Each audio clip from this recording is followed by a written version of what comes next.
આગળ અહીંયા કેમેસ્ટ્રી આપણે નેક્સ્ટ પાર્ટ પર જોઈશું. હવે આગલા ટોપિકમાં જે બધી આકૃતિઓ જોઈ ગયા છે એ આકૃતિને અધીન હવે આપણે એના અંદર રહેલા પરમાણુની સંખ્યાની ગણતરી કરીશું. આગળ નેક્સ્ટ, આદિમ ઘન એકમ કોષમાં માત્ર ખૂણા ઉપરના પરમાણુ હોય છે, પણ ખૂણા પરનો પ્રત્યેક પરમાણુ આકૃતિમાં દર્શાવ્યા પ્રમાણે નજીકના 8 એકમ કોષ સાથે શું થાય છે દીકરા? ભાગીદારી કરે છે. જે પૈકીના 4 એકમ કોષ એક જ સ્તરમાં હોય છે અને અન્ય 4 એકમ કોષ ઉપરના અથવા નીચેના સ્તરમાં હોય છે. પરમાણુ અથવા આયન 1/8 ભાગ વિશિષ્ટ એકમ કોષમાં શું થાય છે દીકરા? સમાવિષ્ટ હોય છે.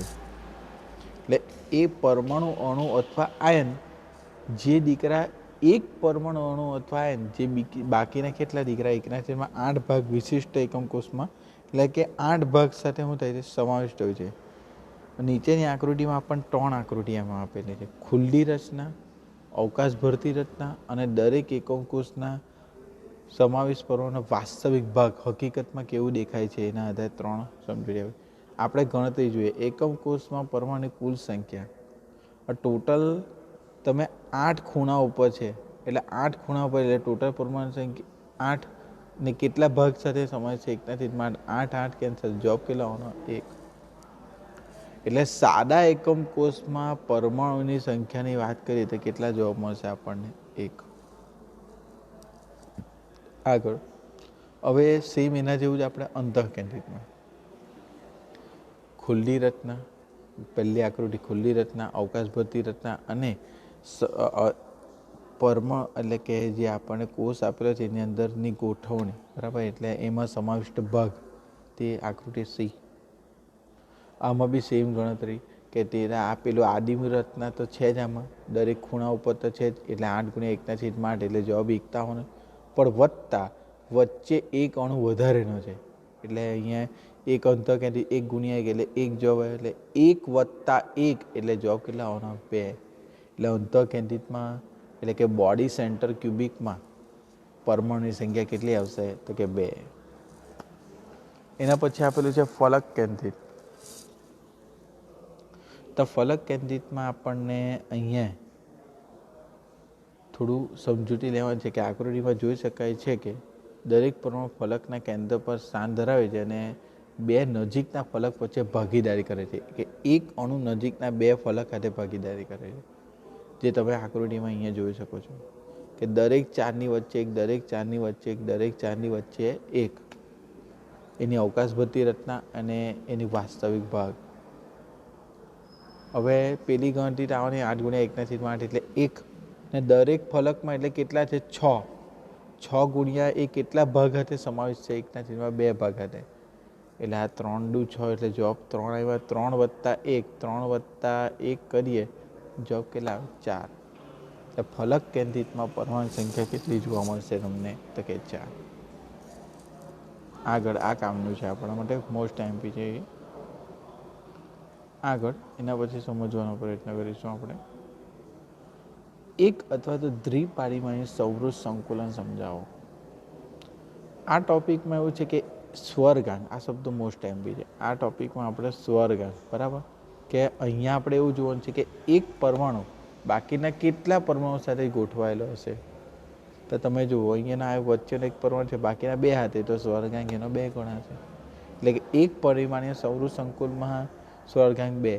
દ્વિપરિમાણીય સૌર સંકુલ તે પાછી એની 2 રીત છે. બીજા હરોળને પ્રથમ હરોળના સંપર્કમાં એવી રીતે ગોઠવવામાં આવે કે બીજી હરોળની ગોઠવણ પ્રથમ હરોળની એક્ઝેક્ટ ઉપર જ હોય. તો એ પ્રકારની રચના.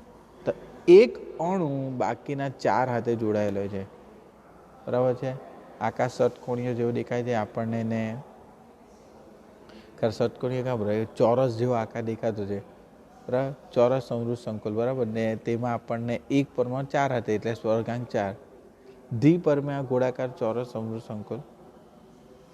હવે શાંતરિત, બરાબર છે. હવે બીજું એની ઉપર એવી રીતે વચ્ચે ગોઠવ્યો એટલે એને નામ આપ્યું બી, પછી પાછું એ, પાછો બી. તો એક અણુ 6 હાથે જોડાયેલો એટલે ષટકોણીય. તો એનો સ્વર્ગાંક કેટલો થયો? 6. આ જ બે વસ્તુ સમજવાની હતી. સ્વર્ગાંક તમને એમસીક્યુમાં પૂછી શકાય કે આનો કેટલો છે, આનો કેટલો છે.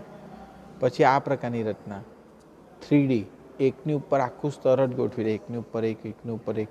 તે કણો 8 જણ હાથે જોડાયેલો, તેને સ્વર્ગાંક 8 થાય. એ બીજું કે આ રચના કેવી, 4 ઉપર 4 નીચે એટલે કેવી રચના, 4 ઉપર 4 નીચે એટલે કઈ દીકરા, તો સાદો ઘન. ને આ રૂજો લખેલું છે સાદો ઘન, ને રચનાનું નામ હોય એ પ્રકારની. આગળ હવે નવો એની સાથે જોડાયેલો ટોપિક દીકરા ચતુષ્ફલક્ય અને અષ્ટફલક્ય છિદ્ર વિશે સમજીએ. અહીંયા આપણે એના છિદ્ર વિશે સમજીશું. દ્વિપરિમાણીય શબ્દકોણીય સૌરૃત સંકુલિત સ્તરમાંથી ત્રિપરિમાણીય સૌરૃત સંકુલન દરમિયાન છિદ્રની સમજૂતી આપો. અહીંયા તમને બે વસ્તુ આપેલી છે કે એક સ્તરની ઉપર બીજું સ્તર ગોઠવેલું છે દીકરા, ને અહીંયા બે પ્રકારની રચના જોવા મળે છે. અંગ્રેજીમાં લખેલું છે ઓ અને ટી. ઓ એટલે ઓક્ટાહેડ્રલ ને ટી એટલે ટેટ્રાહેડ્રલ. તો અહીંયા સમજૂતીમાં ટી એટલે સમચતુષ્ફલકીય, ઓ એટલે અષ્ટફલકીય છિદ્ર. હવે એની સમજૂતી આપણને અહીંયા ડિટેલમાં સરસ આપેલી છે. જો પહેલી આકૃતિ, સમચતુષ્ફલકીય છિદ્ર એટલે શું? 3 ગોળાની ઉપર એક, એટલે જો 3 ગોળા એટલે એરા, ને એની ઉપર એક એટલે પેલો વચ્ચેવાળો, એટલે એ વચ્ચેવાળાને કેવી રીતે લાઈનથી દોર્યું, તો ડેશ લાઈનથી. એટલે આ પ્રકારની રચના એટલે કેવું, 3ની ઉપર એક ગોળો મૂકીએ તો જે નીચે ખાલી જગ્યા જે ઢંકાઈ જાય ને એને કયો આકાર કહેવાય, સમચતુષ્ફલકીય. હવે બીજું કે 3ની ઉપર 3, તો આ નીચેના 3ની રચના જો 2ની ઉપર 1, અહીંયા 1ની ઉપર 2, હવે એકબીજાથી વિરુદ્ધ છે ને એના લીધે જે આકૃતિ બની ને એને કેવી આકૃતિ કહેવાય, તો અષ્ટફલકીય. બરાબર છે. હવે આ અહીંયા બે પ્રકારના ખાલી જગ્યા જોવા મળે. આની અંદરની જે જગ્યા છે તેનો આકાર કેવો દેખાય, ખાલી જગ્યાનો આકાર સમચતુષ્ફલકીય. ને આની અંદર જે ખાલી જગ્યા બને ને તેનો આકાર કેવો દેખાય, અષ્ટફલકીય. હવે બીજી એકવાર આ મોસ્ટ ટાઈમ બી આ 3 લાઈન તમારે કોઈ નોટમાં નોટ ડાઉન કરવું પડશે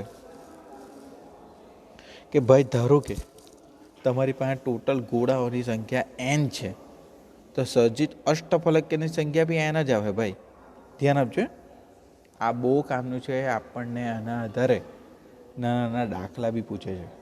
ને સર્જિત ચતુષ્ફલકીયની છિદ્રની સંખ્યા કેટલી, ટ્વાઇસ n. જેટલા અણુ આપેલા હોય તેના કરતાં બમણું શું આવે દીકરા, ચતુષ્ફલકીય છિદ્ર. અને અષ્ટફલકીય છિદ્ર કેટલા આવે, જેટલા અણુ હોય તેટલા. બરાબર, આ કામનું છે આપણા માટે. આગળ એના પછી એના સાથે કનેક્ટેડ હેક્ઝાગોનલ ક્લોઝ પેક એટલે એસસીપી અને સમઘનીય સૌર સંકુલન એટલે સીસીપી અથવા ફલક કેન્દ્રીય સમઘન એટલે એફસીસી રચના સમજાવો. હવે એના વિશે સમજીએ. સમચતુષ્ફલકીય છિદ્રની ધારતા એટલે સમચતુષ્ફલકીય એટલે કે ઓમણે જોઈ ગયા તે ટી, એટલે ટી પ્રકારની આકૃતિ બને. જોઈ રહ્યા આ ઉપરના 3 ને નીચે 1 એટલે આકાર કેવો બન્યો, ટી પ્રકાર. એને ઢાંકી દેવાનું, એ જે ખાલી જગ્યા છે તેને ઢાંકી દેવાનું એમ. તો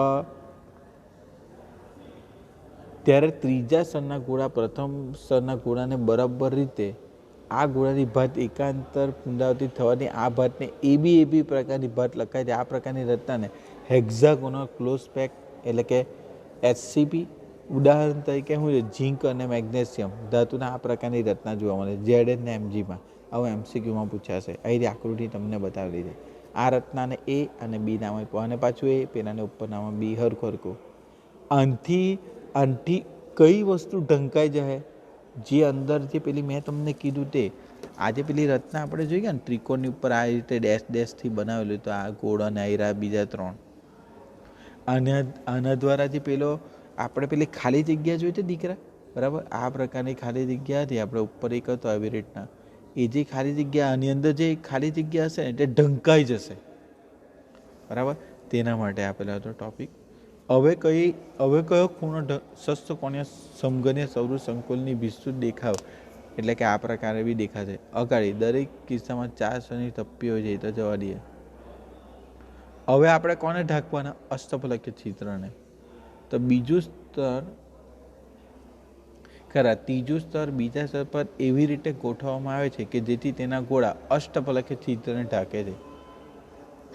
આ પ્રકારની ગોઠવણી ત્રીજા સ્તરના ગોળાઓ પ્રથમ અથવા તો બીજા સ્તરના ગોળાઓ સાથે બરોબર રીતે ગોઠવાતા નથી ને આ ગોઠવણીના પ્રકારને શું નામ આપ્યું એ લોકોએ?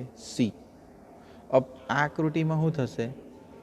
આઈડિયા ઉપર જો ABC A B ને C ના પાછો A.